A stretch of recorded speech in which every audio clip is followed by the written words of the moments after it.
Welcome, Spartans, to Podcast Evolved, your home for Halo. I'm your host, Tom, and with me today is Aaron. Hi, guys. Krista. Hey, what's up? And Oran. Yep, I'm here too. And this week's topic continues our lore series, The Road to Infinite, with the Jiralhanae. But before we get started on the Jiralhanae, Podcast Evolved is host to a variety of different shows. So the show you're listening to now is our main show where we talk Halo news, Halo laws, and also to you, the listeners. And then our other shows are Mission Debrief, Halo Book Club, and also Builds with Blocks.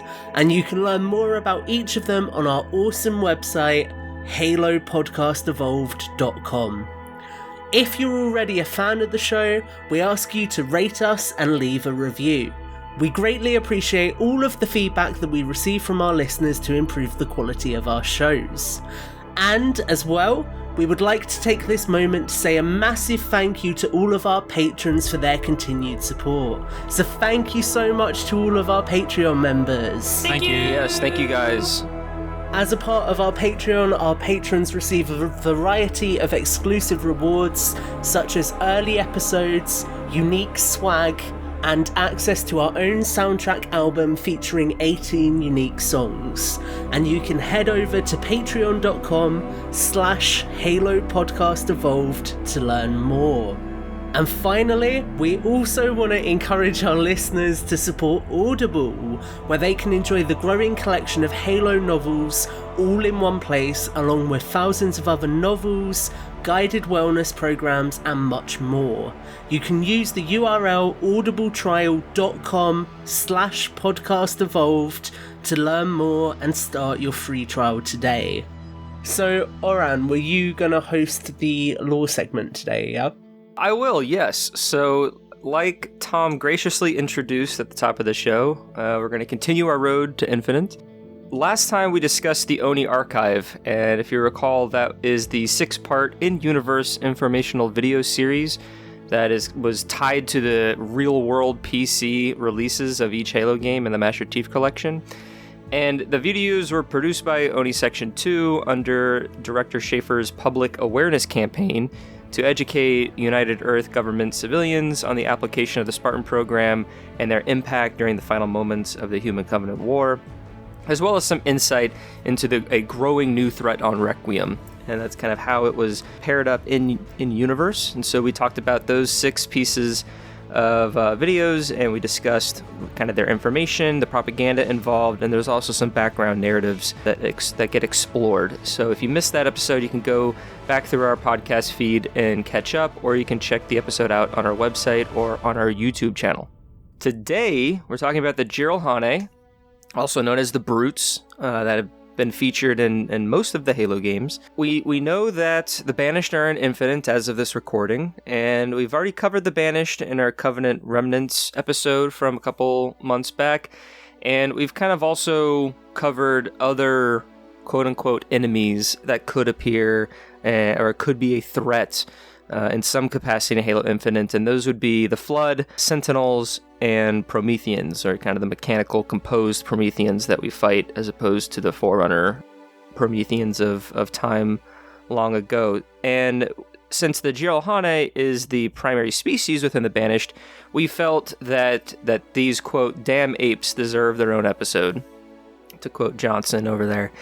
And so we'll kind of go into their biology, their beliefs, their society and background, as well as kind of the more conventional understandings of them within their role of the Covenant, and just kind of see what could be explored further in Infinite. And so we'll kind of discuss that. So I'll just kind of take us through all this, and if you guys just want to chime in about anything, it's a little bit of a history lesson, if you were.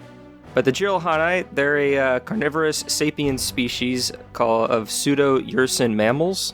They have a semioid physiology, which means they're just ape-like. They have thick skin, shaggy fur, and fangs. They have 3 digits with an opposable thumb on their hands, so they can use weapons and interact with objects, and 2 digits with large claws on their feet. They're about 250 to 280 centimeters tall, which is about 8'6", 9'2" range, and they weigh anywhere from 510 to 680 kilograms to over 1,000 to 1,500 pounds. So they're quite large. I didn't realize that they actually towered over Spartans, because Spartans are like 7 feet tall. I think when we ever encounter them in the game, if you're ever close enough to a brute, their shields are usually off and they're hunched over and about to charge you. So it's crazy to think that these guys are just absolutely massive. Another piece of info that I found quite interesting is that they have a strong sense of smell, and they can actually smell the pheromones of other Jiralhanae to tell how they are feeling, and that upon maturity, the Jiralhanae develop a way to repress these pheromones to kind of keep those feelings secret, because they kind of have that as a vulnerability. And so they don't want other Jiralhanae to kind of know how they feel and all that kind of stuff, because there's a lot of aggression and kind of butting of the heads that we'll kind of get into that the species just does to a whole. Like I mentioned, the humans give them the nicknames brutes because of just kind of how brutal they are. And then the Sanghili have a nickname as well. It's a little bit more of an insult. And they call the Jiralhanae Jiraul, which is a play on the word Aul, which means wood. And so I think they're basically calling the Jiralhanae wood, or dumb, because you could be as dumb as wood. I thought that was kind of interesting. Thank you for explaining that joke to dumb people like me. It's appreciated. Well, you're welcome, Tom. Let's see. The home world is Doisak. It's a tropical world that is kind of Earth-like, with rainforests and volcanic activities. Gravity is actually twice as strong as the gravity on Earth, and the terrain is dominated by magma and magnetism. They believe in worshipping totems and idols, and they kind of revolve around the lunar cycle, because Dosak has 3 moons. That's kind of where their religious beliefs came from before the Covenant kind of came up and preached about the Great Journey. So we've seen this next sort of bit about their society in games, and that their society is very authoritarian dictatorship, which is controlled by the strongest male. And we see that a lot because in the books and in other Halo mediums, if a brute were to challenge whoever the chieftain is that's leading the pack, whoever wins that fight is then now the person in charge. And it's sort of similar in some Sanghili cultures, but it's very much about, I think I'm the best, therefore I'm going to challenge you. And, they kind of just go from there. And that's kind of how their system of government kind of goes around. All the brutes are very much in a fierce pack culture with very strong family bonds. They have a patriarchy because of that, where of course is governed by whoever is the strongest among everybody else. And another bit of interesting note here is that because it's a very, very strong and hostile patriarchy, patricide is a common side effect, which is the killing of one's father, which is pretty grim. And I'm pretty sure we've had that in a couple of Halo novels, of certain individuals killing their fathers just to be quote-unquote better. It's not very nice. It isn't very nice, not at all. I think it's Contact Harvest, the brute that Tartarus goes on to kill. I think he kills his father in combat.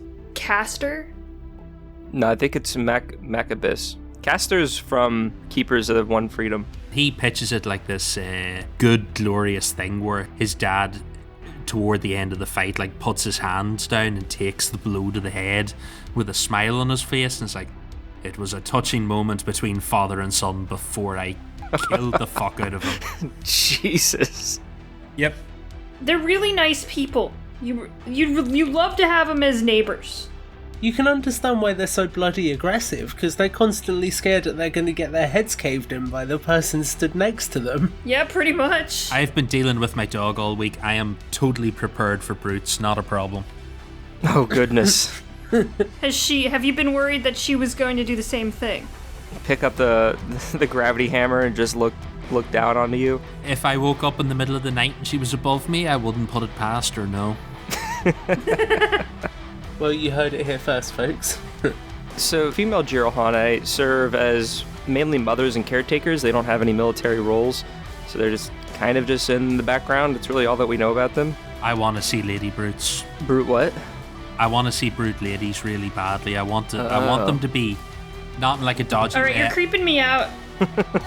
I want the brute ladies to be bigger than the brute men. I want them to be even more terrifying, because that seems about right. Which Oh will my make God. it all the funnier that they don't serve in like the military. Like they're more aggressive, and that's where the males get their aggression from, but they don't do any of the decision making because they're just too powerful. So I'm ready to blow your mind here. Oh, Jesus. The lady in Resident Evil Village is actually a female Jiralhanae. Oh, perfect. You're telling me she's a shaved brute. Yes. So that's why Halo retweeted that photo on Twitter. It comes full circle. She seems like a nice lady. Until she turns into an octopus. To continue on from that, I have a word here that I'm going to try to pronounce. I think it's pronounced skeins. Skeins. They are the largest social division within the Jiralhanae, and they're kind of divided into two social beliefs, where the Ratol is a more primitive and aggressive bunch of individuals who think that that's kind of the way to show your status among your fellow Jiralhanae. And then you have the Vahiloth, which are the more sophisticated and open to new ideas and progressive brutes that want to, change things and be the peacekeepers, so to speak. And these two social divisions are kind of the main planetary conflicts that kind of arise throughout Dos Equis history, the Jiralhanae history. They're constantly butting heads, constantly fighting each other. The planet is kind of in a outstanding civil war on a planetary scale, but it doesn't get as big until a little bit later, which I'll touch on. But to kind of just give a little bit of prelude to it, there's just constant fighting and bickering between these two groups. Like I mentioned, the Jiralhanae are a kind of a pack-like society and culture, kind of how they're arranged and born into, with a strong sense of family. Different packs are led by a prominent chieftain, sometimes referred to a pack master, and often wields a ceremonial gravity hammer that denotes his status, and this gravity hammer has been passed down from generation within that pact. And the chieftain rules their pact like an empire. It grows and is measured by the success on and off battlefields, so that's kind of where the continual aggression of these beasts have throughout their history. And you also have war chieftains. They rule over larger and more dominant Jiralhanae packs, or sometimes collective packs. So they'll kind of have a group that kind of are rallied together during wartime. A name for that is also called like alpha tribes or master packs of kind of dominant clans or grouplings of multiple packs. The big thing for that is that you find that as the sort of Jiralhanae empire kind of just grows, is that you have all these smaller packs and smaller divisions within these larger alpha tribes that then make up legions, which then make up groups like the Banished. So we'll kind of talk a little bit of that in more detail, but that's just kind of how the different hierarchy goes of how everyone's kind of grouped together to fight what they want to fight. Can I pick your brain? Sure. That's weird. Was Decimus classed as a war chieftain? I believe so. I believe him and his brother Pavium were considered war chieftains. I'd have to check.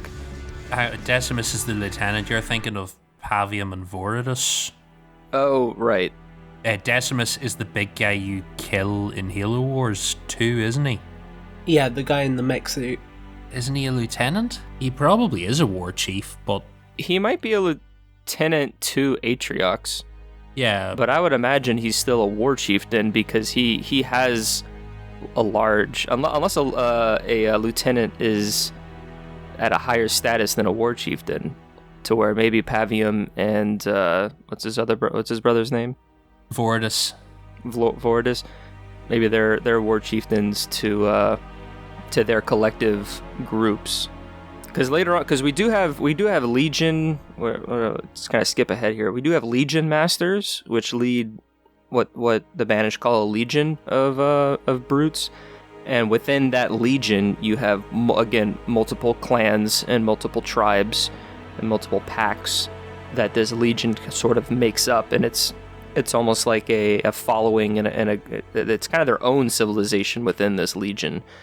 And so I don't know if Decimus was on kind of that level, but he was at least, the second in command to Atriox, so he could be at even a higher status than a war chieftain on a technical level. The only thing I could think of is possibly maybe he isn't allowed his own clan because he's a lieutenant. Like, there's... I forget what they call it. Atriox is like inner circle of lieutenants. kind of sound like Atriox's clan in a way. Maybe they're not war chiefs in their own right because maybe they don't have a pack of their own. It's the only thing I could see.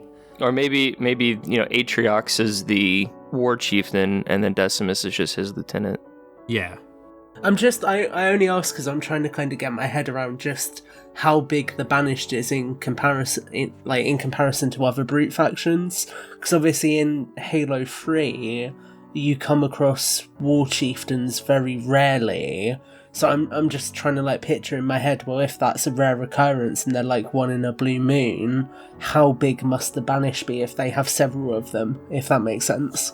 I think the way that this picture is getting painted for me and how when I was kind of doing the research is that it just continues to kind of grow, and you have just kind of like in the any other traditional military, you have your minors, and then you have your majors, and then you have your leadership positions, and then as you just keep going up, there's that kind of umbrella that encompasses all these other factions. So then when you distill and kind of give orders down the chain of command, it kind of just keeps on going. So I imagine war chieftains is kind of like if you were to have a council of war, you would have, maybe a dozen war chieftains, if that's how big your army is. And then Atriox and Decimus would be kind of at the top of the table in the example of the Banished. The only other thing I can think is the lack of chieftains in Halo 3 could also be to do with the fact by the time you get to fighting on the Ark, you're limited to the last of Truth's forces. So he may not have had that many left at that stage. He had a pretty limited number, not including whoever the elites killed in orbit before it ever starts. So that might be the only reason that you might normally see more chieftains, except they all died at the hands of the shipmaster. That's a really good point I wouldn't have thought of, yeah, Aaron. Every chieftain with a gravity hammer that you fight in Halo 3 or Halo Reach, they're the leader of whatever clan that they're a part of, because they have that gravity hammer. And so every time you kill one of them, that's one pack that's getting sort of, for lack of a better word, decimated because you killed their leader. But then this, the war chieftain is supposed to command and control multiple packs and multiple clans that's under their supervision and leadership. No, that makes sense. And I'm also impressed you didn't say that it's a pack at a time getting hammered. Right, so kind of getting into that pack of getting hammered and all that stuff, we have combat style. The brutes are very animalistic and primitive because they're very ape-like. They have strong hand-to-hand combat skills and very prone of fits of rage and aggression. And we kind of see a lot of that in Halo 3 and other Halo games where they berserk and charge the player. They even interpret direct eye contact as a challenge and will sometimes instigate fights because of it. So don't stare too longly at a brute if you see one. These guys have some issues. They're killing their family. You can't even look at the guys without them, going super aggro on you. Are they all roided up? Is their atmosphere like steroids on their home planet? Their gravity is twice as harsh as Earth, and they're twice as tall almost as most humans. And so their strength to combat their gravity just makes them super gorillas on Earth. That's why they can leap so far, because they're like if we were jumping on the moon. I don't think that's a direct comparison, but just kind of think about that. They do have a lot of very similar primate things, because I'm pretty sure I've seen documentaries where people have spoken about, folks in the wild with gorillas, and they keep saying to them, don't make eye contact, he will tear you in half, don't make eye contact, and you're like, okay.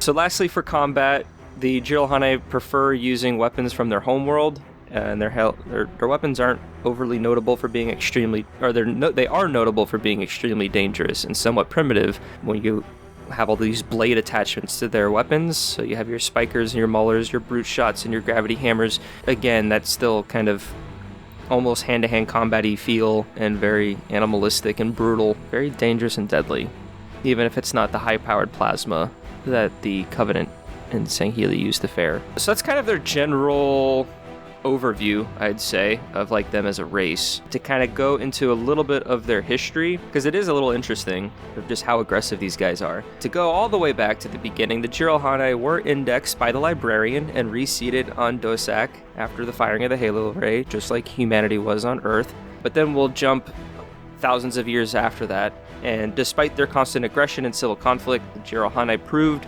intelligent enough to achieve spaceflight and spacefaring status, which then eventually led to a massive conflict that was effectively a 10-year war known as the First Immolation that engulfed the whole planet. And what before was two sort of factions of belief butting heads and having aggression towards each other across the planet, but on kind of smaller scale, eventually led to fires and nuclear holocaust at times across this planet, and almost caused the destruction of the planet and pretty much eradicated the species. Like, they were pretty much on the verge of endangering themselves. And it was also during this time that we learned about Chieftain Rukt, who is an ancestor of Maccabeus and Tartarus from, of course, Contact Harvest, as well as Halo 2. Chieftain Rukt killed thousands of Jiralhanae around Dosak and eventually earned a name,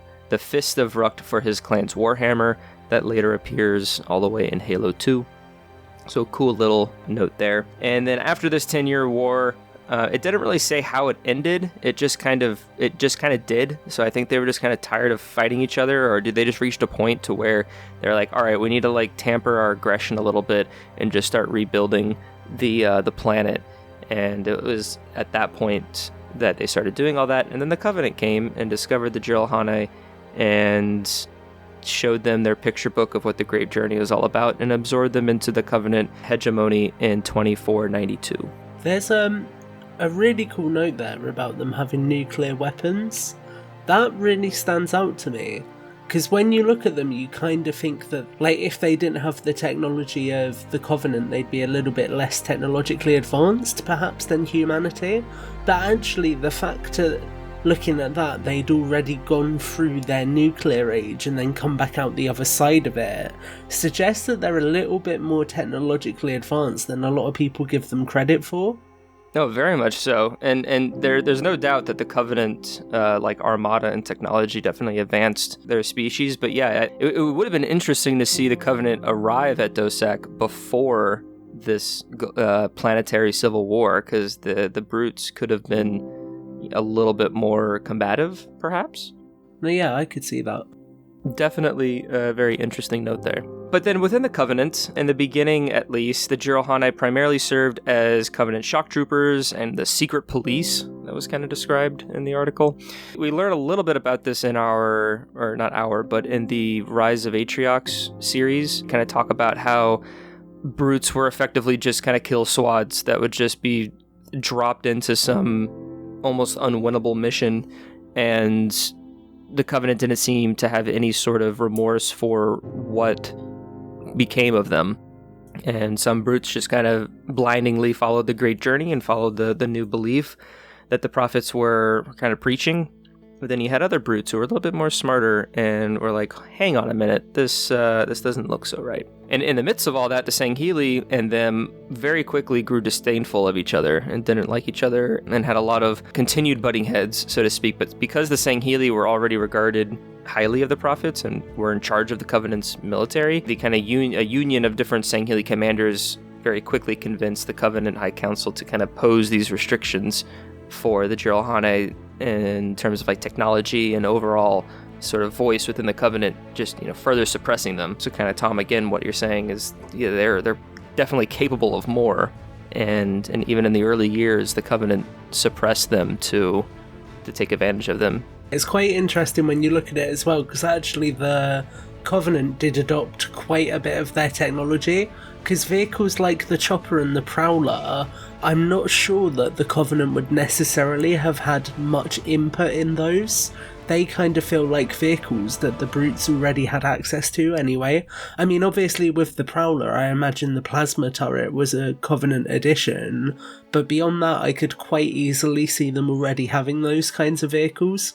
Well, the Chopper was made by an engineer. During Contact Harvest, he was repurposing some of the... Because Harvest is obviously a farm planet, so it repurposed some of the plows and shit like that, and was trying to make a gift for humanity, because Contact Harvest is all about the first contact with the the Covenant and humanity. And so the engineer's like, yeah, this isn't going good. I'm gonna make them a vehicle so they're super happy. And then the brutes are like, ah, shit, let's kill people with this. And then they killed people with it. That is mad. I never knew that was the origin of that. The Covenant continues to do their gallivanting around the galaxy and destroying things, and eventually the High Prophet of Truth took advantage of the rivalry between the Sangheili and the Jiralhanae to ignite his own sort of goals to achieve the Great Journey, and thus initiating the Great Schism by allowing the Jiralhanae to take command of the Covenant military and the Honor Guard, and then phase the Sangheili out, no longer thinking that they're the worthy species to do so. And then thus the brutes started getting all high and mighty, and this, like I said, ignited the Great Schism, which is the event of sort of the internal civil war within the Covenant. And while the UNSC and Master Chief were doing their things, like we all know, took advantage of that opportunity to then destroy the Covenant as we knew it to be. After the Covenant fell, very quickly, many Jiralhanae returned to Doisak, resulting in the Heloth and the Ratol re-engaging their petty civil war conflicts of years old. Shit, really? They just went right back to it, huh? No lost peace. They're like, oh man, that sucks. Let's start killing each other again, I guess. Like, oh, the Great Journey's a lie? Well, the one thing that I know to be true is that you're wrong, and then they just go back and continue bickering. Oh, our entire existence is a lie? Well, you're fucking stupid and I hate you. I'm gonna kill the shit out of you now. This is sounding far too much like real life. As someone who lives in a part of the world with two communities at each other's throat a lot of the time, this is hitting close to home. Aww. Well, fuck you, Aaron. I'm gonna come over there and... You want to come and fight with some people? We'll fight you. I'll fight Bailey. I'll die, but I'll fight her. No, she likes women. You'd be fine. Your final stands. It'll be a very one-sided fight. She seems cute. I love her. There are, of course, other Jiralhanae that did not return to Doisak and either still believed in the Great Journey or just simply didn't want to continue pettily fighting their race on their home planet and wanted to rule and gain their own self-proclaimed power. And they, continue to travel the galaxy in this post-Human Covenant wartime. And we learned a little bit about them through different mediums and books. So Jiralhanae effectively are just spread out through the galaxy, with most of them returning to their home world and the rest either continuing the goals of the Covenant or starting and following the Banished or doing their own sort of thing. And those different pockets of clans are explored in other Halo novels that we won't really get into. But I will say that Halo Envoy is a very interesting kind of isolated novel that talks about a very particular brute clan and their leader that I think is my shout out for the show. All right, so then our last sort of topic here is something that I will then kind of lead into our Halo Infinite discussion, and that is known Jiralhanae clans within the Banished specifically. Kind of throughout Halo's long media list and stories, different clans kind of appear, and some are named, some are not named. It's a little ambiguous here, a little more specific there. So we didn't want to start listing all the known clans. So right now, minor spoilers from Halo Shadows of Reach, and kind of minor spoilers from Halo Last Light and Retribution. These are different clans that we know of that are in the Banished that are also at a grander scale than just clans. They're actually considered legions, and one of them is actually more of like a religious clan. So you might want to, if you really don't want to know, they are minor spoilers, but I don't think it's that bad if you haven't read that book, but we'll kind of just get into it. So the first one we have is the Keepers of the One Freedom. And we've talked about them, like I said, in our Covenant Remnants, when we also talked about the Banished and kind of the Banished history. In present-day Halo, they are a part of the Banished as their own group, their own entity, because they are kind of a religious clan comprised of multiple clans within it, and they're led by not a chieftain, but a Dokab caster. And all a Dokab is a sort of reverent title for their leader. They're within the Banished. They align with them for similar ideals, but they have their own sort of beliefs as well that warrant its own episode. But for the sake of kind of what we're talking about here, it's that they're a religious clan within the Banished. Then we have two other military clans that were talked upon in Shadows of Reach, we have the Ravaged Tusks, which is led by Chieftain Ballas, and they're known to be smugglers and slavers. The Chieftain Ballas, he's the chieftain because he's the leader of this clan, but he's also a Legion Master, kind of gets that title because he is the leader of his, the Ravaged Tux is considered a giant legion, which is, within the Banished Armada. To kind of think about it that way, just in terms of the scale that we're working with here. The other known legion that we have is the Legion of the Corpse Moon, which is led by Chieftain... That one's so cool. Dukalion, I believe is how you say it. He is also a Legion Master, leads multiple clans within his legion of military clans, and they are known to be raiders. And a little bit of history for their name.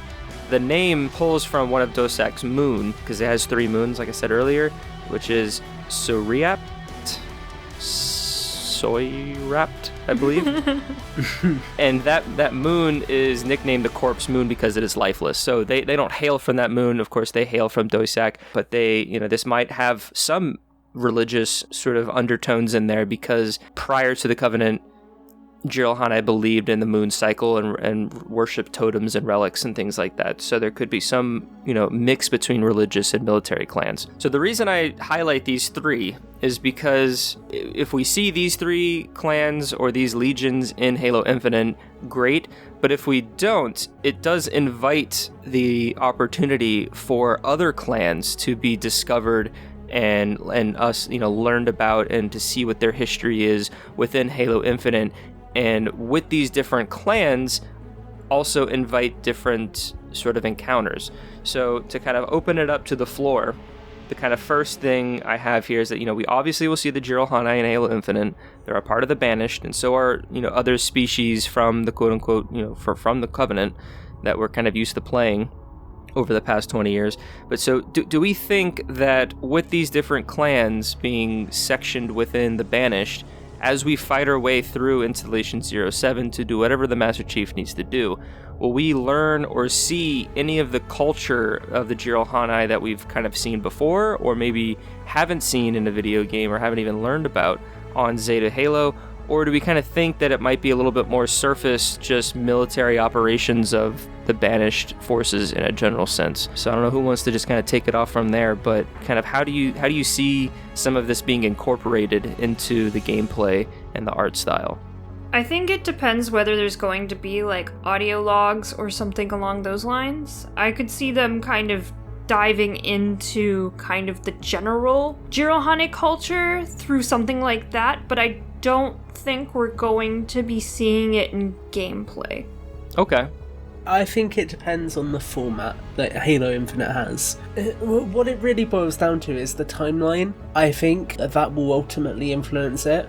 So say for example the Banished forces that we see on Zeta Halo have just arrived not long ahead of us, then they wouldn't have had time to establish themselves on the ring. They're going to be very defensive, and it's likely that they're going to have their guard up essentially, so naturally you wouldn't really get to see more of those more cultural focused behaviours anyway. But I think kind of looking at sort of what they've got established around their AA guns in the E3 trailer, there's quite a sizable presence. Like, they've got a lot of modules and fortifications in place that suggests that they've been on the ring for a while.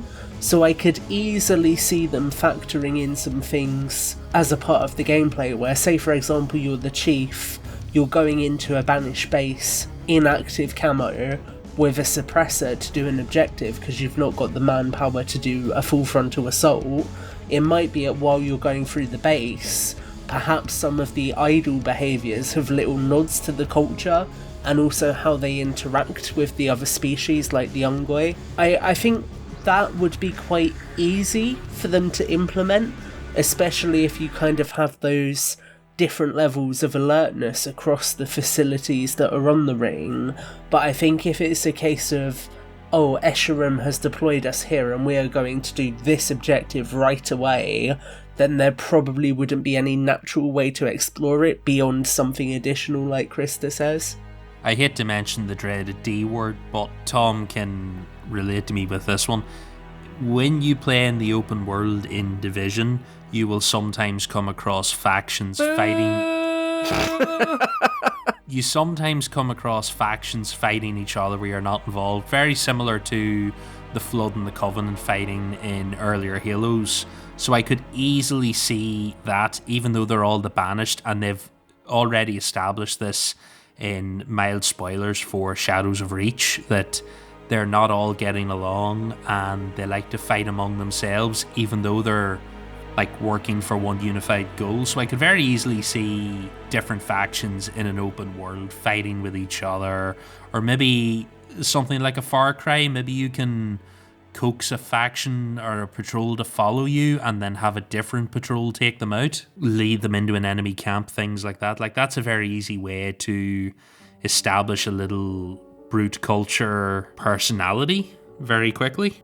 The first thing that I thought of when I was reading Shadows of Reach and kind of got this sort of background on these different clans and legions, and like you said, Aaron, they're sort of inter-clan bickering and fighting, is how I think it would be really interesting and add to the world of the Banished, and kind of the how the faction is orchestrated, is if you're walking through the ring, and you open up your map and you have 3 different missions, but all 3 of those different missions are on different parts of the ring that are controlled by different types of clans. And because the objective could be fairly similar between the 3, but because those 3 have unique characteristics that we've learned by playing, I think it would be so great if that helps influence gameplay choices, and kind of how, is one camp more sniper and fortified, whereas another camp is a little bit more open and hand to hand. That would influence how we approach those encounters, and I think the art team can definitely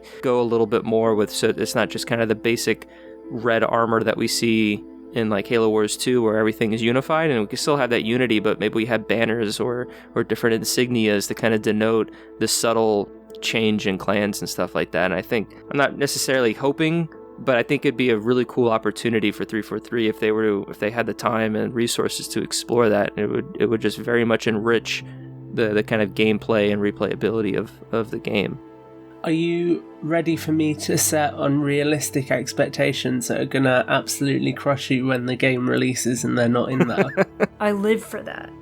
Well, get ready, Krista, I'm about to give you a full dose. Kind of using Ubisoft games as a sort of template for this, when you're talking about having different factions sort of created differently, that's something that Ubisoft have been doing for a really long time. If you look at Far Cry 3 as a really good example, it had 2 distinct factions.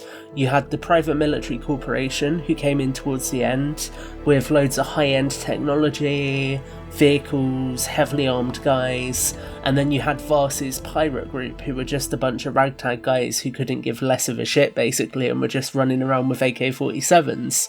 So it's kind of like very much that mixed divide, and I could easily see them doing something like that, and I think it's arguably more likely now because of the microtransaction system that they're experimenting with, especially with the season pass.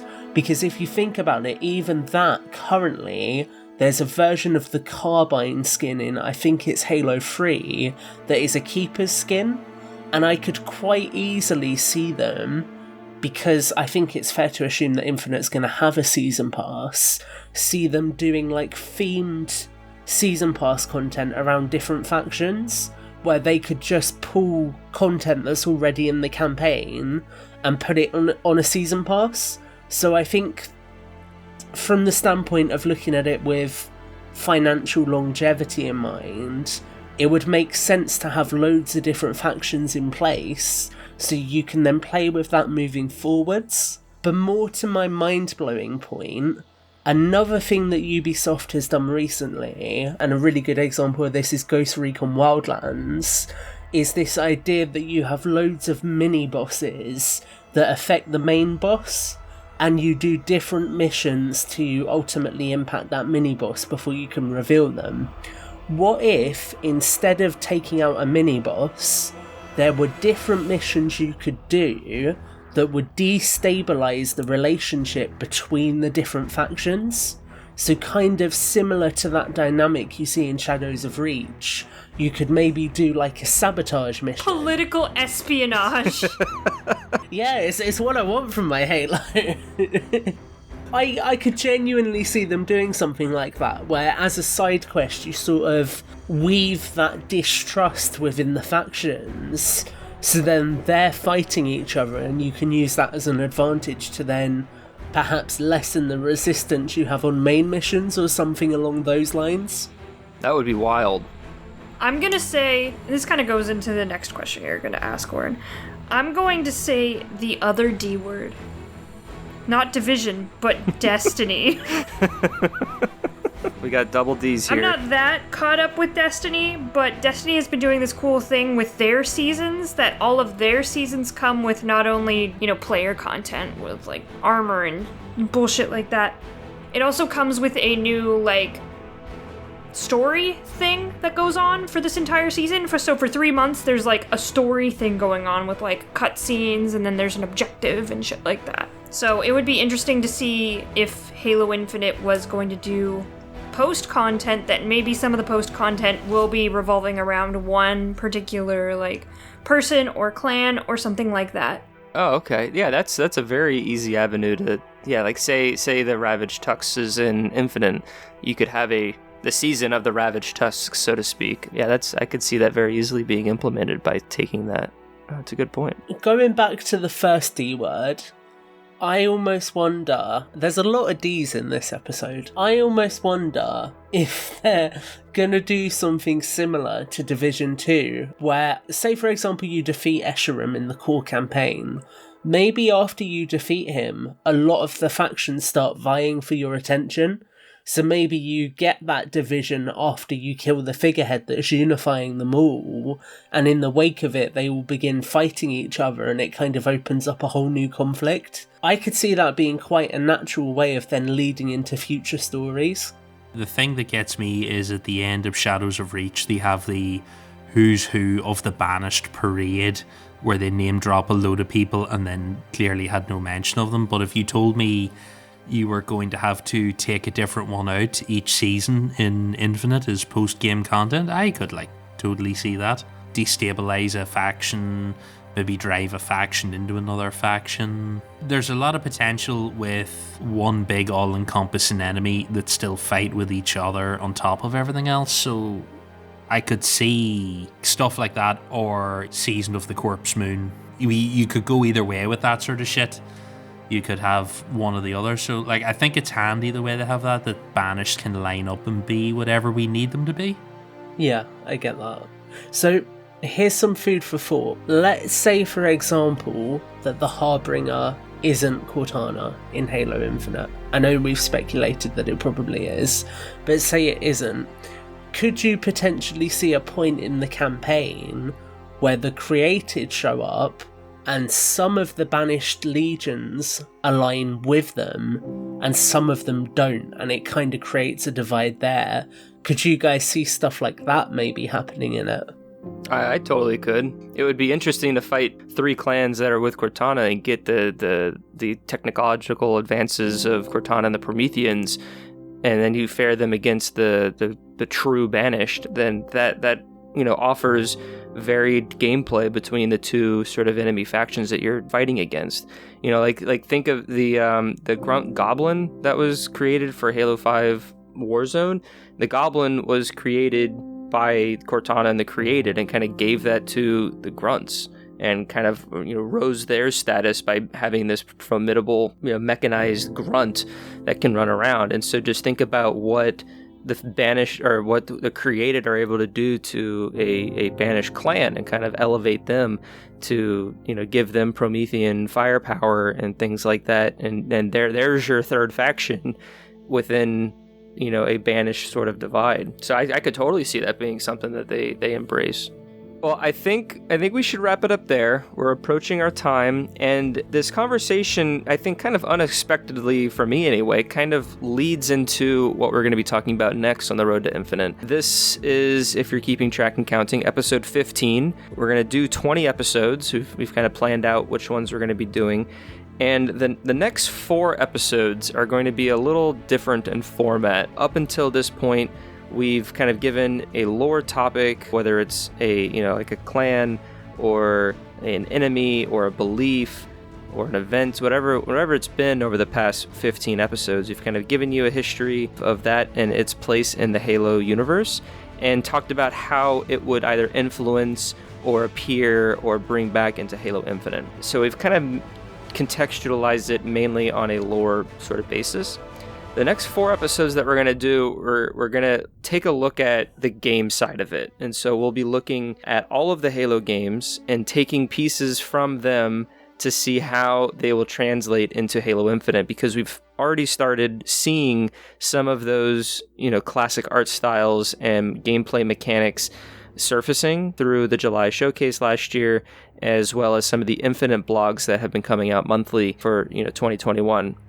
As of recording this, today's the 21st of February, just for context. And so the next episode that we're going to be doing for the month of March is open world and post-launch content. And so we kind of talked a little bit about that today, which I think is good, so then we can just build on that next time. And we'll be looking at what a Halo open world means, how open world's been handled in Halo in prior games, because it was kind of touched upon in Halo ODST, and what we think post-launch content really means. And like I said, we touched a little bit on that, and so we'll be tackling that next.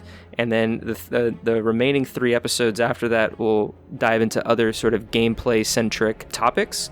Within our last final episode, I don't want to spoil anything, but it'll kind of be a return to our sort of lore and be a nice segue and kind of final episode as we go into Infinite itself this fall. So with that, I will take it away to Tom to close us out. Yeah, so thank you for joining us. We hope you've enjoyed this show. Like we mentioned at the top of the show, you can find every episode to all of our shows on our website, which is halopodcastevolved.com, or you can also search for their unique podcast feed. If you want to listen to everything all in one feed, then follow Halo Podcast Evolved on your favourite podcast service, and please do make sure to leave us a review. Once again, another special shout out to all of our patrons for supporting this show and for making all of this possible.